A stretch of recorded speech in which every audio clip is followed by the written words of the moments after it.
A 15 kilómetros en el puerto ocupado, ve una de las amenazas más peligrosas que pueda haber.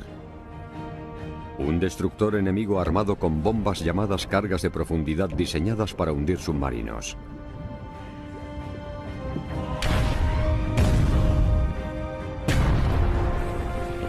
Antes de la guerra, la decisión era sencilla: permanecer a salvo. Pero para derrotar al Imperio, necesitarán una nueva generación de oficiales que tomen la ofensiva y que busquen siempre el contacto para atacar cada barco enemigo.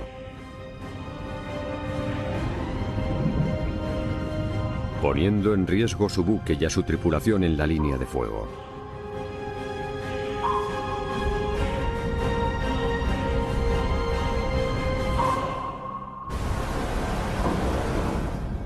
En la Segunda Guerra Mundial, un arma submarina permite a los guerreros pelear por debajo de la superficie. Con astucia, fuerza y tenacidad, sus enemigos contraatacan.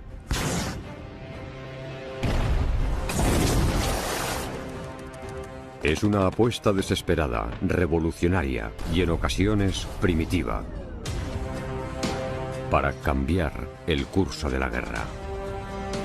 Sus historias son leyenda. Segunda Guerra Mundial. Infierno bajo el mar. América devuelve el golpe. 13 horas del 24 de enero de 1943. Cuando el nuevo comandante del USS Wahoo, Dudley Morton, descubre el destructor japonés en el puerto de Wewak, la opción más segura consiste en esconderse y pasar desapercibido. Si los descubrieran, las aguas no son tan profundas como para evitar un ataque de cargas de profundidad prolongado. Pero Morton está decidido a ocasionar daños serios en la flota enemiga. No perdonará al destructor. Acerca su submarino a 2.500 metros del destructor y se prepara para el ataque. Su estrategia es lanzar 3 torpedos, confiando en que al menos le alcance uno.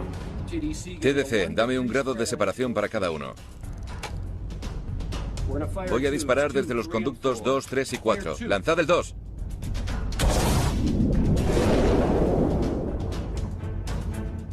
¡Lanzad el 3! Lanzando el 3. ¡Lanzad el 4! Lanzando el 4 eléctricamente. Pero el destructor avanza más rápido de lo que se esperaba. Los 3 torpedos le pasan cerca. Morton aumenta la velocidad para acercarse al destructor. Wahoo dispara de nuevo. Pero este torpedo también falla. El destructor ha cambiado de rumbo.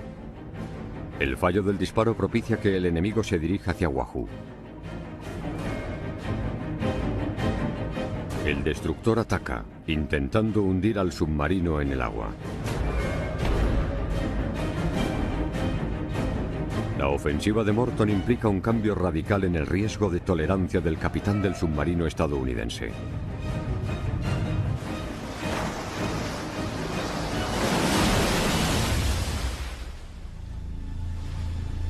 Esta situación habría sido inimaginable a bordo del Wahoo con su primer oficial.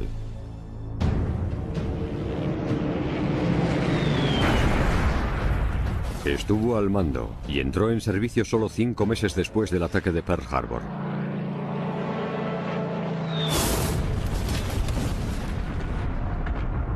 Con demasiados acorazados, escoltas y aviones dañados o destrozados.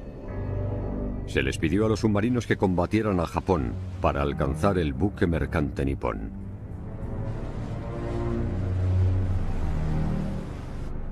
Va a ser una guerra de desgaste. Todos los convoyes y barcos van a luchar a la vez. Wahoo lleva el nombre de un pez en inglés, una tradición forjada en los últimos tiempos de los submarinos estadounidenses. Es un submarino de clase Gato que mide 95 metros de largo y 8 metros por la manga. La combinación de velocidad, resistencia y carga útil no tiene parangón. Probablemente el Gato sea el submarino más grande de la Segunda Guerra Mundial y con diferencia. Es el doble de grande que el de los alemanes. Es grande por un motivo, porque se ha diseñado para operar lejos de su base durante mucho tiempo. Hay suficientes alimentos y provisiones a bordo para que la tripulación pueda estar fuera 75 días. Y suficiente combustible para dar media vuelta al mundo sin repostar. Al ser un submarino grande, puedes meter más cosas. Es la ventaja de ser grande. El 23 de agosto de 1942, Wahoo embarca su primer patrullero para hundir barcos japoneses e interrumpir las líneas de abastecimiento. Por desgracia, no cumplió la promesa del barco. El primer capitán fue Marvin Kennedy. Su tripulación le describía como un caballero.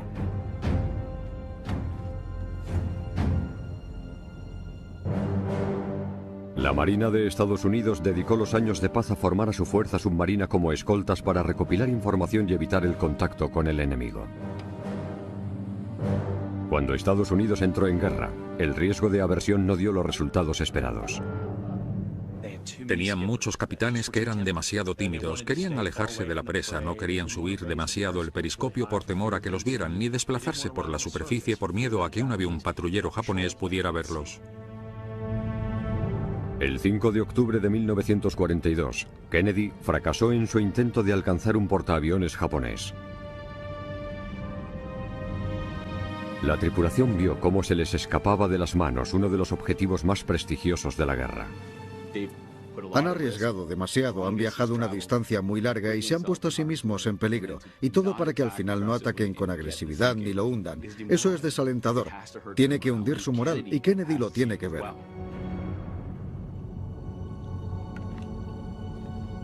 El segundo patrullero no fue mucho mejor. Bajo el mando de Kennedy, el Wahoo regresó al puerto sin utilizar la mayoría de sus torpedos. En diciembre, se releva al primer capitán de Wahoo a un mando submarino. La Marina estadounidense sustituye a unos 40 capitanes, prácticamente a uno de cada 3. Estados Unidos construyó su máquina de lucha perfecta con el submarino de clase Gato, pero no tuvo el talento necesario al inicio de la guerra para maximizar todo su potencial. El nuevo capitán de Wahoo es Dudley Marsh Morton. Marsh Morton toma el mando de Wahoo al comienzo de su tercer patrullero en un momento crítico de la guerra submarina. Es un bautista de Kentucky, tiene una espalda ancha y unas manos grandes y un mentón que la revista Time describe como una roca. Es como el James Dean del servicio submarino. Morton vio cómo Kennedy abandonaba el segundo patrullero de Wahoo antes de asumir el mando. Y les promete a sus hombres que esta vez será diferente. Morton reconoce que muchos de los capitanes de submarino no eran tan agresivos como debían para combatir debidamente a los japoneses. Ve muchas debilidades en la estrategia que utilizan los demás.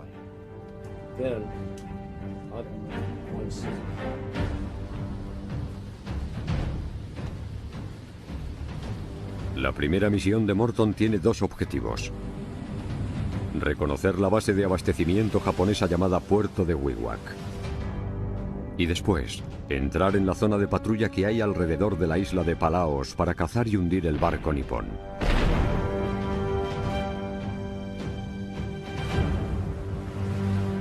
Wahoo abandona la base submarina en Brisbane, Australia, el 16 de enero de 1943. Pero el simple hecho de encontrar Wewak es todo un reto. Los submarinos patrullan por el Océano Pacífico, una zona inmensa cuya extensión sería de unos 20 millones de kilómetros cuadrados. Las coordenadas están incompletas. Su objetivo está en algún punto entre 4 grados al sur y 144 grados al este. Un abanico de 12.000 kilómetros cuadrados. Sin una carta náutica precisa, la dirección se saca de una fuente poco común. Un miembro de la tripulación compró un atlas escolar a su hijo cuando estuvo en Australia. Su mapa estrechó el cerco de Wewak. Lo utilizan para dibujar a mano una versión de carta de navegación. Con el rumbo trazado, la tripulación sale a la superficie hacia Wewak durante las horas de luz. En la superficie, el submarino viaja a 37 kilómetros por hora. Sumergido, solo puede alcanzar ráfagas cortas de 16. Es más rápido, pero también más fácil que lo detecten. Morton minimiza el riesgo con más vigilancia.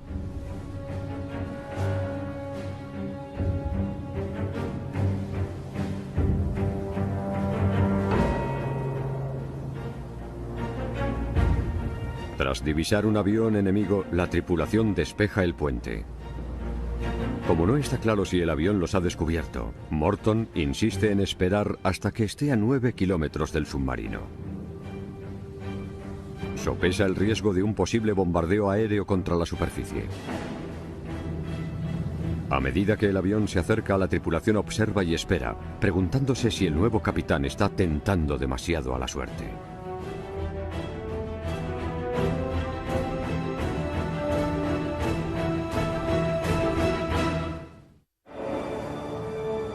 Es un juego peligroso. Los aviones con bombas son la amenaza más mortal para un submarino.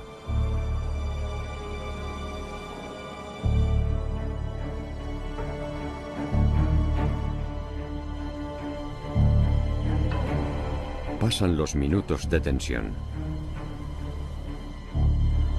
Justo antes de traspasar su perímetro de seguridad, el avión se da la vuelta sin detectar a Wahoo.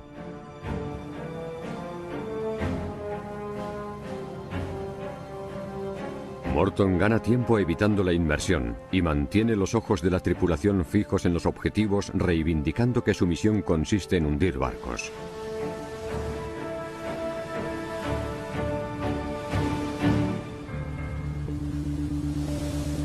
A las 15 horas del 24 de enero de 1943, Wahoo alcanza la boca del puerto de Wewak.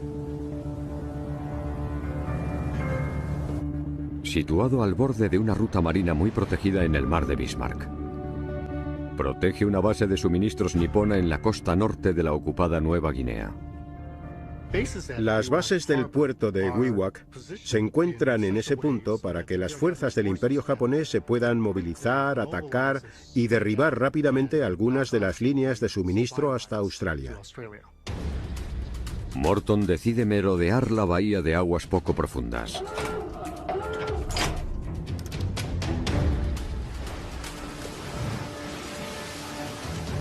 Para que el submarino entre en el puerto, se adentran en una zona con poco margen de maniobra.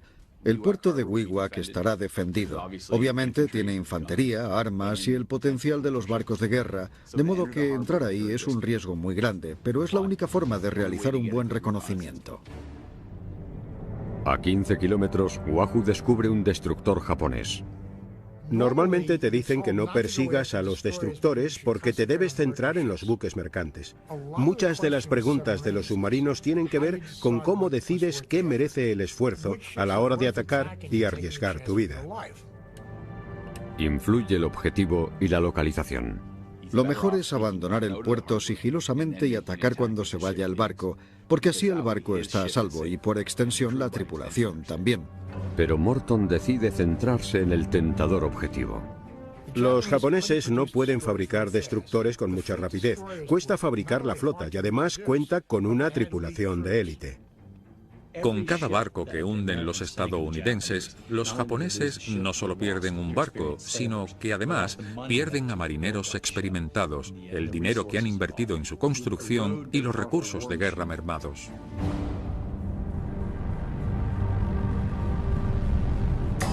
Antes de atacar, el capitán de Wahoo se arriesga a hacer un cambio atrevido. Cede el control del periscopio a su segundo en el mando.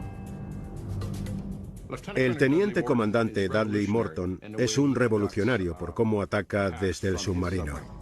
Pone a su cargo ejecutivo en el periscopio como cooficial de planificación y visualiza el ataque en su cabeza, sin centrarse en una zona concreta, en este caso el periscopio, como es tradición en los capitanes. Si ves por el periscopio es muy fácil que te pillen y eso estrecha el campo. Morton cree que es mucho mejor ser capaz de dar la vuelta, tener una visión de 9.000 metros de todo el campo de batalla porque está en continuo cambio y evolución. Necesita centrarse en la visión de conjunto. Este trabajo es para Richard Hetherington O'Kane. Solo tienes ciertas oportunidades para mirar por el periscopio. Hay que intuir dónde está el objetivo, a qué velocidad se mueve y en qué dirección. Él echa un vistazo rápido con el periscopio. Habrá otras cosas que le ayuden, pero todo depende de él. Distancia 2000 metros y reduciéndose. O'Kane se encarga del alcance del destructor. Morton planea el ataque. Disparad 3. Disparad 3. Al lanzar 3 torpedos, Morton gasta una octava parte de la artillería de Wahoo, pero aumenta las posibilidades de hundir el objetivo antes de que le hunda a él. Cuando fallan los 3 primeros torpedos, Morton calcula un aumento de la velocidad del destructor a 40 kilómetros y dispara.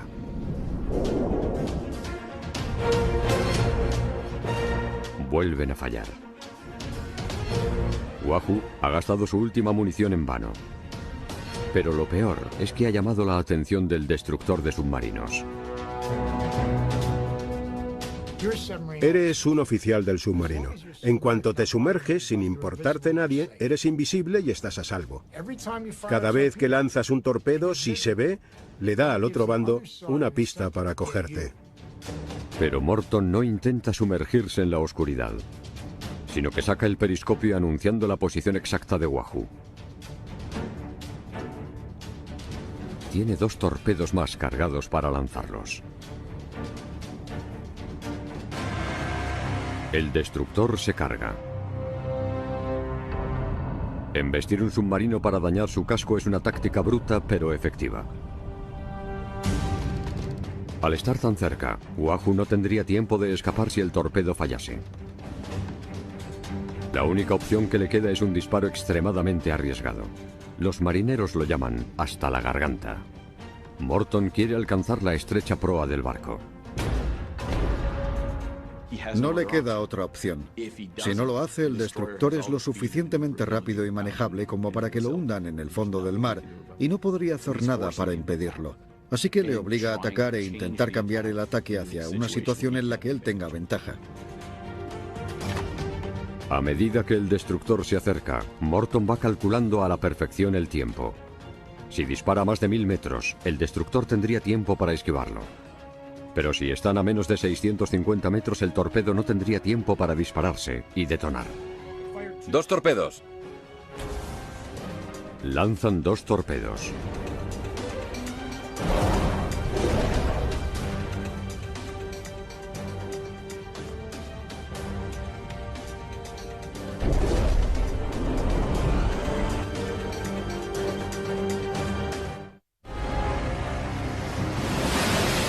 Menos de un minuto después de haber realizado el disparo anterior, el segundo torpedo dispara hasta la garganta y lo alcanza.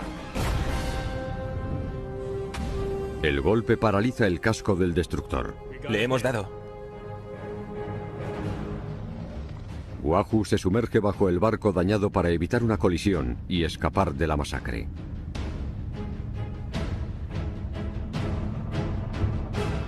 En la superficie, el buque de guerra sigue a flote. Tras un ataque, un barco puede hundirse enseguida, o tardar horas, o incluso no hundirse.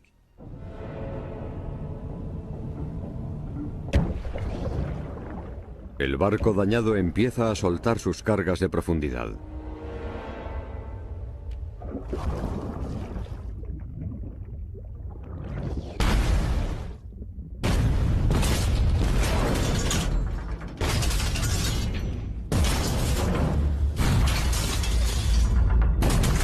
A más de 24 metros por debajo, la tripulación de Wahoo debe prepararse para lo peor.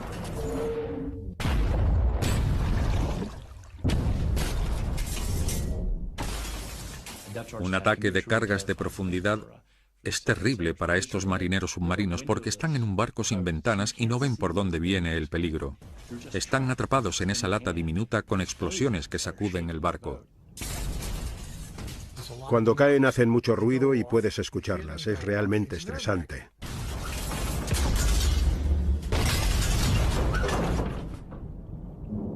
De repente, las explosiones cesan.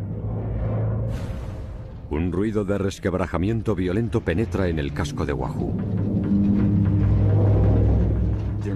No están lejos del barco.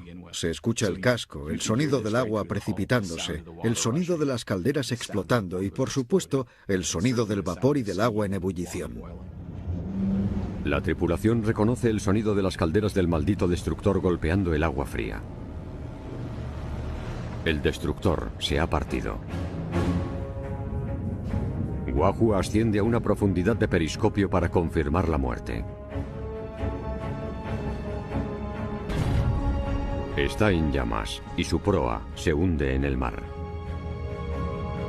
Morton consigue su primera victoria como comandante del submarino. Ahora tiene que escapar de la bahía evitando las contramedidas del enemigo. Fuera del alcance. Sumerge 30 metros a Wahoo y huye.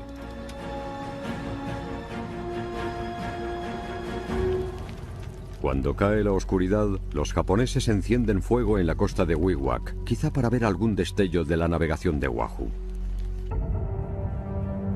Wahoo patrulla profundo, esquiva las llamas. Mash Morton demuestra claramente que su tripulación tiene el potencial de su ingeniería de clase gato.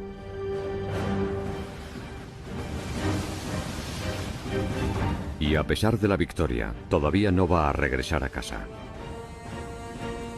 Les quedan 18 torpedos para hundir barcos japoneses. ¡Vamos, vamos!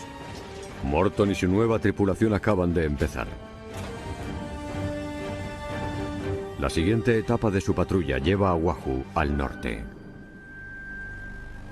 hacia la cadena de islas que también ocupan los japoneses. Tras el ataque de Pearl Harbor, Japón sigue avanzando hacia Asia.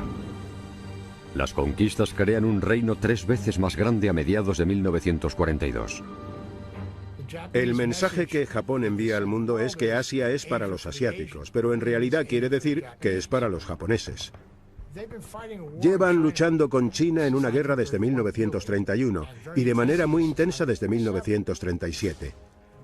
Cuando parecía que Japón iba a intentar conquistar todo el sur de Asia, quisimos pararles. Como una nación insular, Japón depende de los botines de los terrenos recientemente anexionados para conseguir armas y alimento.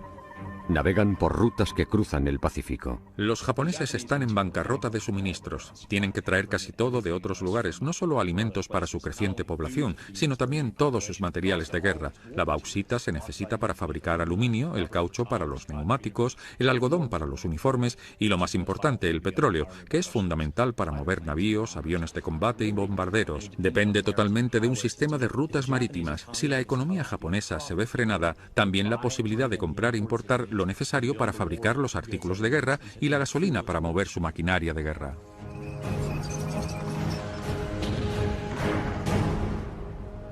En 1943, Chester William Nimitz está al mando de la flota del Pacífico de Estados Unidos. Sus fuerzas llevan a cabo una guerra submarina sin restricciones en el Pacífico. La guerra submarina sin restricciones quiere decir que si lo ves, lo hundes. Entonces pasa a ser una guerra total.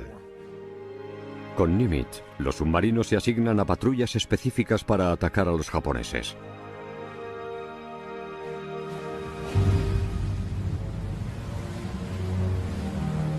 Wahoo se dirige a una isla de paso que se utiliza para transportar rápidamente los bienes de Palaos a Japón.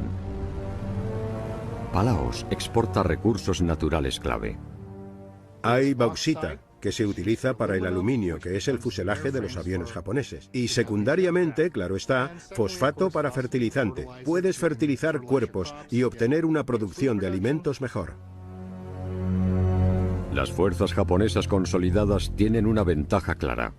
Para inclinar la balanza a su favor, Wahoo necesita localizar los barcos enemigos. Tras más de 30 horas de búsqueda, la tripulación ve humo en el horizonte. Capitán, quizá quiera ver esto.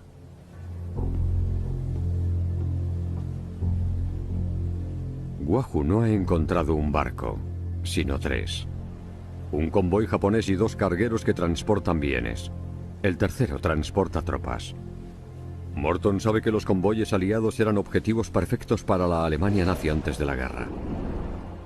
Alemania combina una serie de U-boats. Los Wolfpacks eran una forma de encontrar convoyes y de concentrarlos. En el Pacífico, Morton se encuentra a estos 3 barcos solos. Si estás solo en las profundidades de aguas enemigas, tienes que ser muy autosuficiente.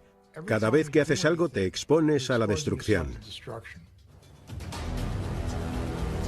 El nuevo capitán de Wahoo debe decidir cómo atacar a todo un convoy.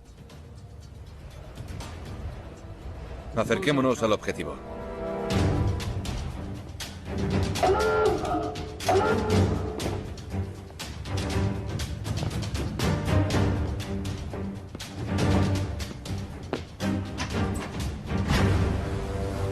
En enero de 1943, un submarino estadounidense no atacó con éxito a un convoy japonés.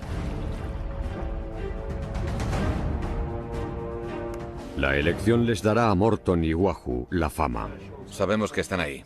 y la infamia.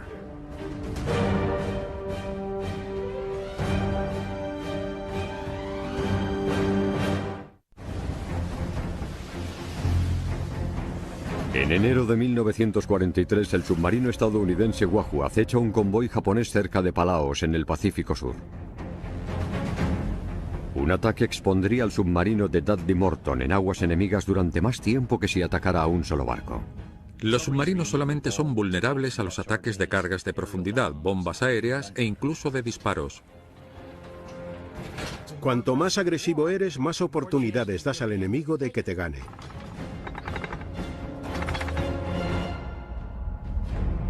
Wahoo inicia una persecución. Cuando está en posición, ataca al carguero principal.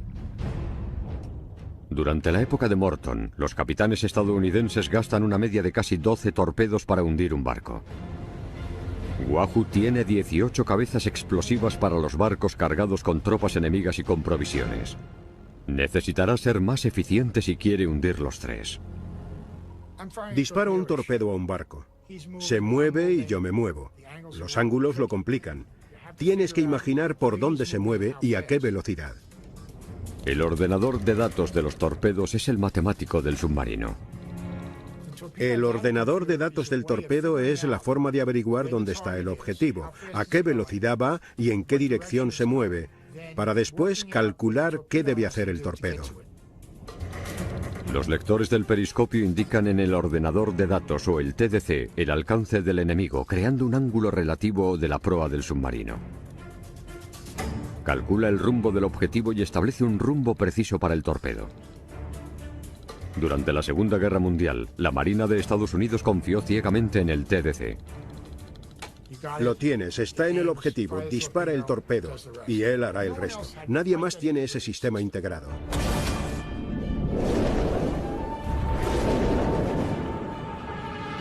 Los 2 primeros torpedos corren hacia un Dakar Maru, un carguero japonés con una manga de 17 metros. Rápidamente Morton gira hacia su barco hermano, un Arizona Maru de 144 metros. El 4 en stand-by. El 4 en stand-by. Lanzad el 4.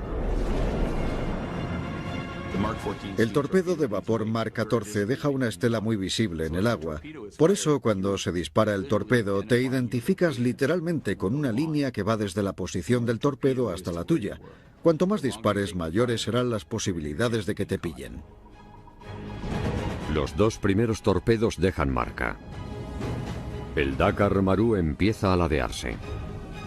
Pero solo uno de los 2 torpedos golpea al carguero. Y únicamente ralentiza el Arizona Maru. Con 2 barcos dañados, el capitán de Wahoo centra su atención en el tercero. El 2 en stand-by. Un buque de transporte Shiwa Maru, el premio del convoy. Si lleva gente, estás eliminando literalmente la amenaza de una brigada o división que supondría el fin de los marineros que asaltarían la playa que hay que defender. Morton decide disparar 3 torpedos hacia el buque de transporte. Disparad 3. Se reduce Disparad 3. la provisión de artillería de Wahoo, pero se aumenta la probabilidad de matar. Morton no quiere dejarlo escapar. Sabe que probablemente el barco esté cargado con tropas clave del esfuerzo bélico de Japón, que van a luchar contra los estadounidenses.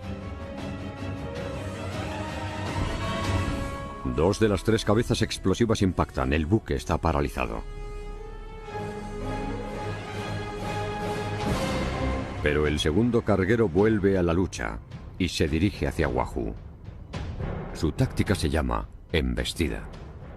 Si puedes embestir un submarino, tu posibilidad de escapar es muy alta. Si huyes, el submarino te alcanzará. De modo que lo que intentan es eliminar la amenaza del único modo posible. Es la segunda vez en 3 días que el submarino de Morton se encara a un barco cargado. La segunda vez que el capitán decide no sumergirse. Hasta ese momento, los capitanes de los submarinos se irían y dispararían al barco esperando que se hundiera, y normalmente después se retirarían. En lugar de llegar, disparar y escapar, él reaparece una y otra vez. Wahoo dispara otros 2 torpedos Mark 14 al carguero cargado. El carguero sigue acercándose. Morton abandona el rumbo de colisión y sumerge el submarino. Señor, 2 grados. Ahora Wahoo, el cazador, está siendo cazado, pero Wahoo tiene casi toda la ventaja.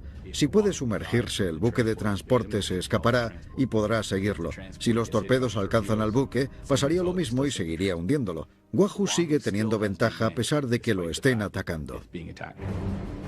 Morton ha gastado 4 valiosos torpedos para el Arizona Maru, pero no lo ha hundido.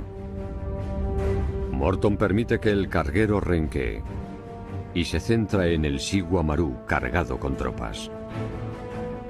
Lanzad el 4. 2 torpedos más sellan el destino del buque de transporte. La explosión alcanza una altura elevada que oculta el puente. Hablamos de 20 metros en el aire. Como es obvio, la tripulación trata de abandonar el barco.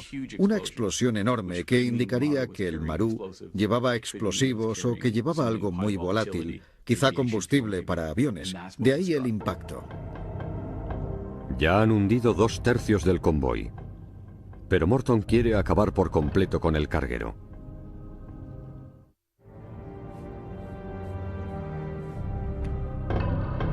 Ahora, un petrolero acompaña al Maru. Pero el coste de atacar 3 objetivos bajo el mar frustra el plan. Mientras Wahoo está sumergido, se desgastan 250 baterías de plomo ácido de más de 1 metro de altura. Con las baterías pueden permanecer bajo el agua hasta 48 horas, pero solo si van a una velocidad de 5 km por hora, o sea, a un ritmo al que camina la gente normal. Tras pasarse horas corriendo y disparando, las baterías de Wahoo se han agotado. Morton debe cancelar la persecución y salir a la superficie.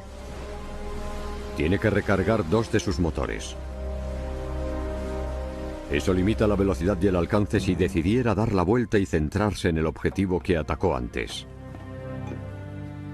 El buque se hunde lo suficientemente despacio como para que se suban en barcos. 20 botes salvavidas japoneses salpican el mar de Bismarck. Hay centenares de hombres a su alrededor. Las víctimas de los torpedos de Morton. Pero también enemigos declarados que Morton cree que destruirán a los estadounidenses. Cree que son tropas que van hacia tierra. Seguirán siendo efectivos en tierra. Los matarán cuando llegue allí. Es mejor aniquilarlos ahora. Considera que los barcos son objetivos legítimos. Y si son objetivos legítimos, los puede disparar.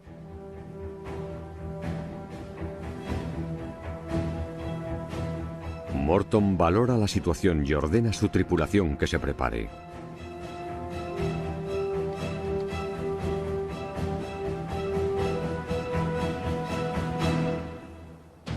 ¡Fuego! Pero Morton se equivoca con esas tropas. Ordena a sus artilleros que abran fuego. No lo sabe, pero en realidad muchas de esas personas que hay en el agua son prisioneros de guerra indios que han capturado los japoneses. Da por hecho que son soldados japoneses, tropas que se han transportado y terminan disparando y matando a 195 de esos prisioneros de guerra indios, además de a 87 tropas japonesas.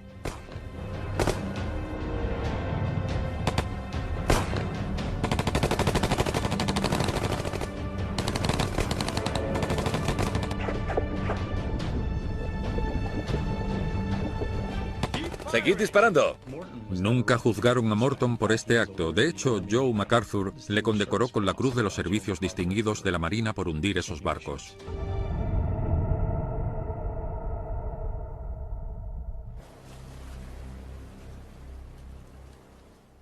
Intentábamos no pensar que se disparaba a supervivientes. Sin embargo, era una guerra extremadamente salvaje en la que los supervivientes japoneses seguían luchando. Y eso mismo fue lo que sucedió.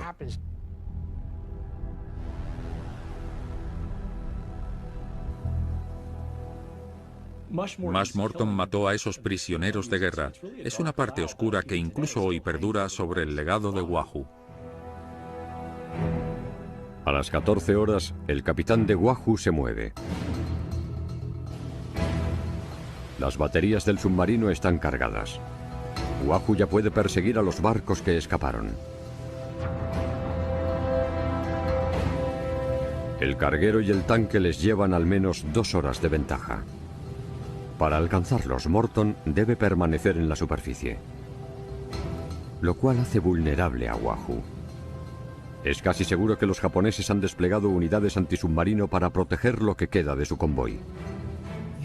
No te interesa una batalla en la superficie porque no es tu terreno y porque es algo realmente peligroso.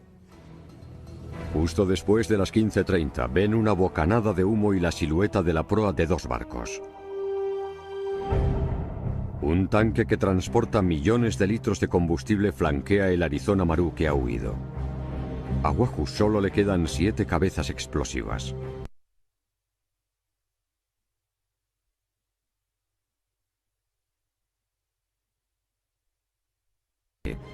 En cuanto queden unos pocos torpedos, la capacidad de Morton para atacar se verá seriamente mermada.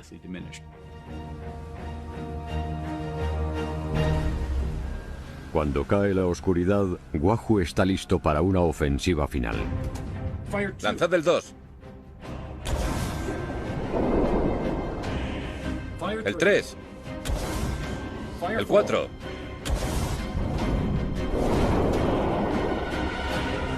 Tres torpedos se dirigen hacia el tanque Mancia Maru.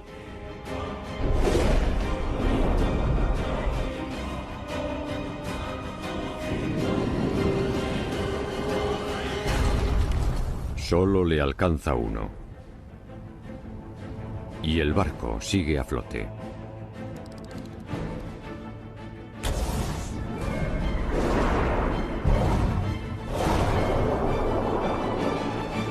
Acabar con él le cuesta 2 torpedos más. Le quedan 2 cabezas explosivas para hundir el carguero que lleva horas persiguiendo. Pero antes de disparar, el Maru lanza su propio ataque. Las municiones iluminan el cielo nocturno. Los proyectiles caen en el agua y rebotan en el periscopio. El submarino sacrifica el blindaje por la sumersión. Si se perforase el casco de algún modo, no se podría arreglar. El submarino nunca se podría sumergir y se desvanecerían las oportunidades de supervivencia en aguas enemigas. ¡Sumerjámonos! Permanecer en la superficie y ante el fuego directo de un barco, tanto si es un destructor como un buque de transporte, es realmente aterrador y peligroso para la tripulación. El 3. En enero de 1943, en la costa de Palaos, en el Pacífico Sur, un submarino estadounidense ha hundido un carguero japonés y un barco de tropas. Y ahora le está atacando un carguero de clase Arizona del convoy. ¡Sumerjámonos!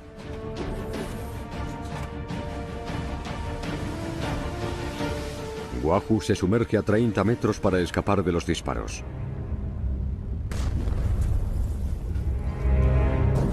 El chapoteo de proyectiles retumba en el casco. Aunque la marina mercante no suele tener cargas de profundidad. Fuera del alcance del periscopio, el submarino está indefenso y no puede combatir.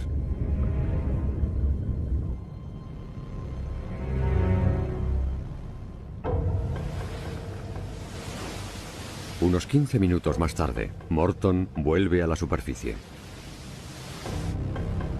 El carguero ha dejado de disparar. Pero una luz fría barre el horizonte. Un destructor aniquilador de submarinos está a la caza de Wahoo. No tiene munición para contraatacar dos barcos. No puedes hacer mucho con un destructor. Suelen ser igual o más rápidos que tú. Eso coloca al submarino en desventaja. Pero el capitán ordena terminar lo que han empezado. Cuando se acerca el destructor, Morton lanza sus dos últimos torpedos al último barco del convoy japonés original.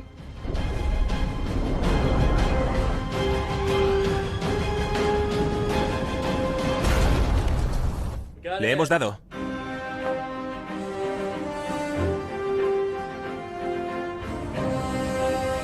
El carguero se desvanece en la luz, mientras el destructor lidia con la muerte. Wahoo busca un retiro seguro en el mar abierto. El comandante Max Morton logra aniquilarlo.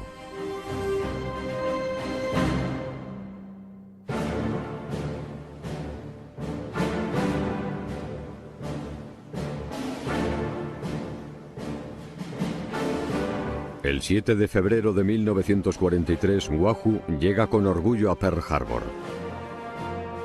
Se hizo una escoba en el periscopio. Es un guiño astuto de la tradición naval en la que alardean de un barrido total. A la marina y a la prensa les encanta. Los líderes ensalzan a Morton y a su tripulación como el primer submarino estadounidense que hunde un convoy. Más de 11.000 toneladas de barcos de embarcaciones japonesas. A pesar de que los submarinos destacan por su servicio silencioso, Morton y Wahoo toman la palabra. Incluso asesora a Cary Grant en la película bélica Rumbo a Tokio. Las tácticas agresivas de Morton cambian el curso de la campaña submarina estadounidense. Fue la primera vez en la guerra en la que un capitán de submarino hizo algo así. Nadie se había atrevido a pensar que un submarino estadounidense pudiera destruir cualquier barco. Max Morton demostró que era posible. Subió el listón a los siguientes capitanes de submarinos. No fue solamente Max Morton, sino la asistencia del equipo que tenían, sobre todo de Dick O'Kane. Como líder, sus hombres lo amaban. El triunfo de Wahoo sería efímero. Antes de que terminara el año, una lluvia de bombas enemigas en el mar de Japón alcanzó a Wahoo. Se le da por derrotado y supuestamente desaparecido. Con 36 años, el capitán Max Morton se hunde con su barco. Pero su repercusión en la contienda submarina será vital para la Marina de Estados Unidos. Max Morton fue el pionero. Si echas un vistazo a la totalidad de la guerra, él es el centro angular a partir del cual cambia realmente toda la estrategia y las tácticas. Es increíble porque todo recae sobre los hombros de una sola persona. Morton y la tripulación de Wahoo muestran la tenacidad y las tácticas necesarias para inclinar la balanza del poder en el Pacífico. Demostró a los demás capitanes qué se podía hacer y qué podían conseguir con este increíble submarino que había construido la Marina de Estados Unidos.